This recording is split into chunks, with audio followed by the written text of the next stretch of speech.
Classic Doom levels come in all shapes and sizes, from huge labyrinths that force the player to explore every nook and cranny to small tight encounters which are more about blasting your way out of trouble.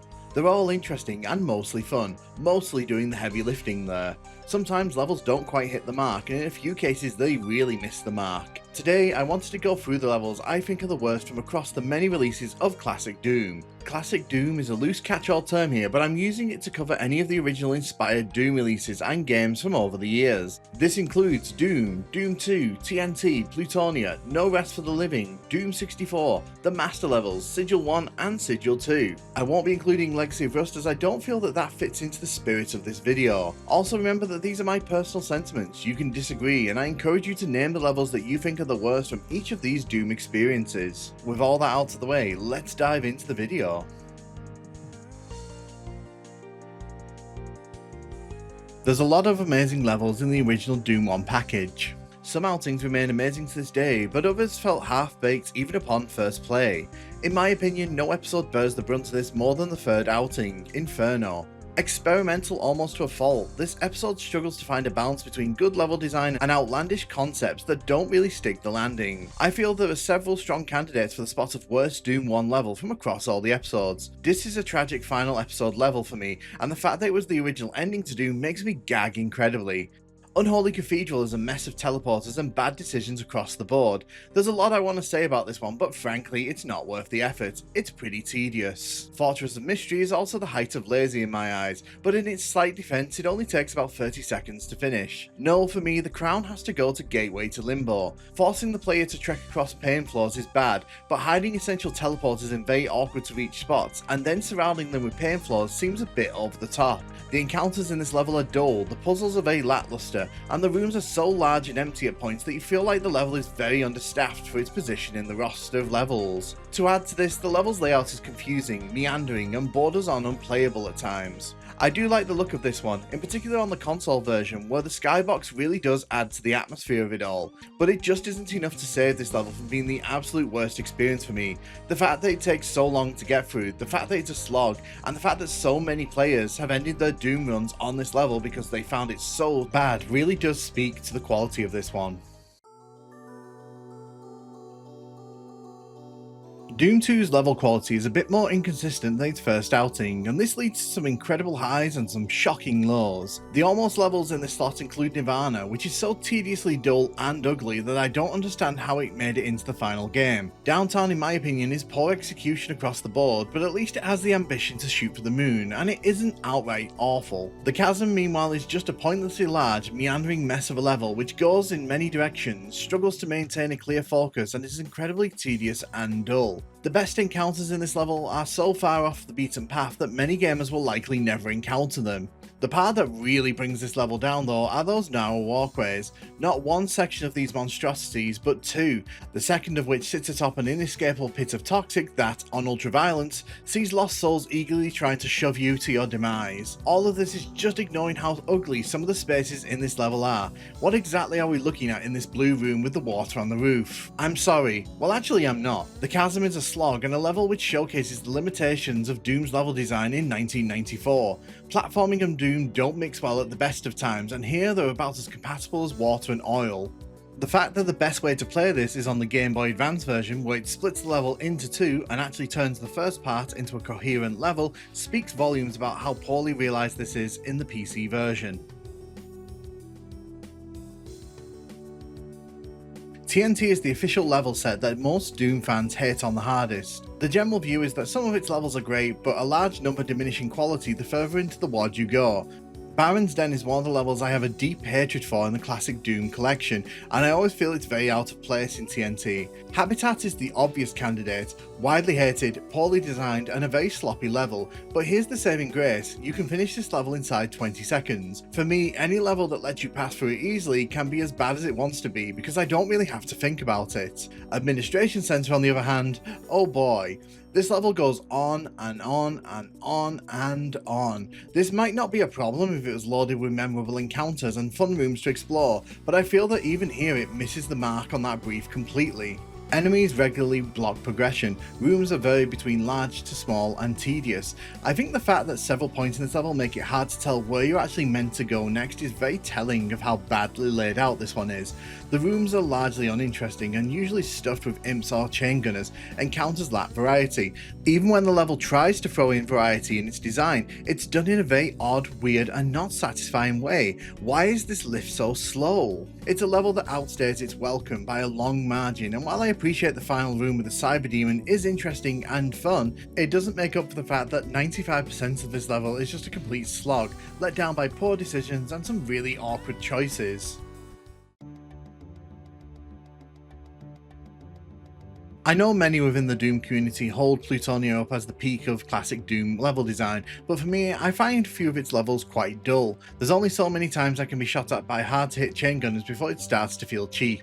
There's very few Plutonia levels that I outright hate, but there's quite a lot that kind of blend together into a sort of, well, what level is that kind of thing. One level though that I've always disliked is Bunker.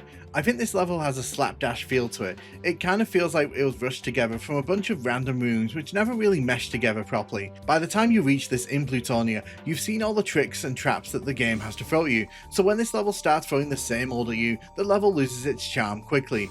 Bland corridors, weird side rooms, and encounters that you can see coming from a mile off are peppered by some poor design choices that bog the entire thing down. Plus, I find this level incredibly dull to look at. Texture work in Plutonia isn't invigorating at the best of times, but this level somehow manages to be one of the most bland outings across the entire collection. It has a wide mix of sewer areas, brown brick areas, grey brick areas, yet I'd actually struggle to remember any of the key moments from this level. Maybe it's because I'm indifferent to a lot of Plutonia's levels overall, but I find this one really blends into the pack and leaves no real impression on me. It's nowhere near as awful as some of the levels we've discussed already in this list, but it's definitely a step down in quality. The task of choosing the worst No Rest for the Living level is pretty straightforward. There's only really one level that I'd argue is beneath the standard set by the rest, and it isn't even a terrible level in its own right. 2 Room Malevolent is the final level in this episode, and I'd argue it's the weakest outing.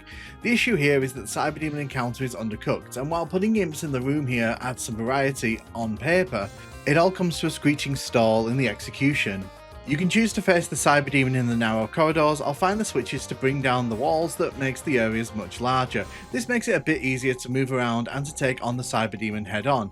But the level's a bit too easy. It gives you way too much ammo, it gives you way too much to fight back against the Cyber Demon, and in my opinion it all ends up falling down and feeling a bit too easy. Compared to the other levels and the complexity introduced in No Rest for the Living, I'm always disappointed by how simple this level feels. The master levels for me are wildly inconsistent. Even the best levels in the pack struggle to stand out among the better retail classic Doom levels, but there's one level in particular that feels not only lazy, but so tediously thrown together that it almost feels insulting. Bad Dream is the super secret level in the PC pack of this game. It's a large room filled with a bunch of cyber demons and a crushing ceiling that's there to kill them all. If you don't get out of the way fast enough, you'll get crushed as well. It's ugly, it's large, and it just showcases that just because a level sounds fun on paper doesn't make it fun in practice. This is a secret level though, so 99.9% of people will never actually get to see it. Catwalk on the other hand is a mandatory level no matter which version of this you're playing through.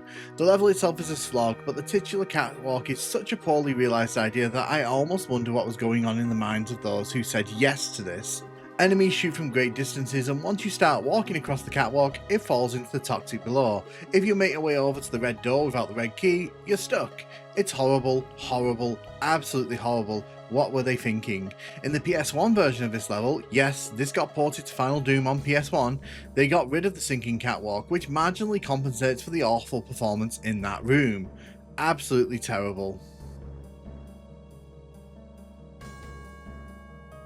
If I'm allowed to pick from all of Doom 64's levels, then I'm going to have to say that the secret level Hectic is the absolute worst in this game by some distance. Don't get me wrong, I like levels which are quirky and unique, but Hectic doesn't feel all that fun. It's basically a much harsher and reduced version of Tricks and Traps. Each room has its own little puzzle box and is designed to try and catch the player out.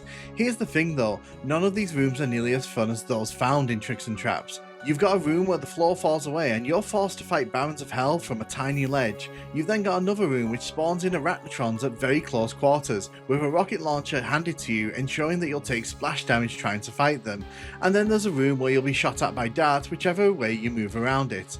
Add in the fact that there are some blatant traps here to catch out new players, and the level overall comes off as a little mean and nasty. Is it fun? The first time round maybe, but honestly I very rarely want to go out of my way to experience this one when I'm playing through Doom 64. Released in 2019, Sigil is John Romero's triumphant return to Ultimate Doom and adds in a completely new episode to the original outing. Overall, it's not really my cup of tea, but I appreciate the effort and what it strives for. Clearly many love it, so I guess that's good. But for me, the weakest outing here is definitely the secret level Realms of Iblis. Of all the Sigil 1 levels, it feels the most out of place, and while other levels are frustrating in their own way, this one really lacks the bite that the other levels in this set have going for them. While I have issues with a lot of Sigil's levels, at least I can say that Romero is putting in the extra effort. Here the encounters don't bite, the exploration is very linear, and the spaces created don't intrigue or excite like the other levels. A lot of its ideas are simply done better elsewhere. It's definitely not a terrible outing, and I feel that if it was in one of the other level sets, it probably wouldn't even make it into this position, but the fact of the matter is that it stands out in Sigil in not a good way. The novelty wore off with Sigil 2 for me pretty quickly. It has its moments, but overall I feel the quality here isn't on the same level as what came before. And I think there are a lot more levels here in the not so good category. I just think Romero overstretched the Sigil concept here. That being said, there are some incredibly fun moments in this one, but the second level, Violent Hatred, is definitely not one of them. For me, the gimmick of having a cyberdemon stalk you from the outside of the level is pretty nice, but the actual level itself is very generic and kind of bog standard. Visual flares aside, it's a very compact, very limited experience let down by enemy encounters that feel ripped straight out of the weaker parts of Ultimate Doom. These encounters just don't do it for me, and I feel that while the design of a level is interesting from the outside, wandering around the wooden base with the cramped spaces is just visually meh to me. I feel like there's a great level in here somewhere, and had Romero taken a bit more time to kind of consider how that central area would work, I think this would be a much more iconic level. As things stand, Violent Hatred feels like an afterthought to me, but once the Cyberdemon's been dealt with, there's not much else to really say about this one. It's incredibly forgettable. And those are my picks from each of those classic Doom experiences. If you don't agree with me, let me know in the comments. I'd love to hear your discussion and debates about my choices, as well as your choices for what you'd have replaced them.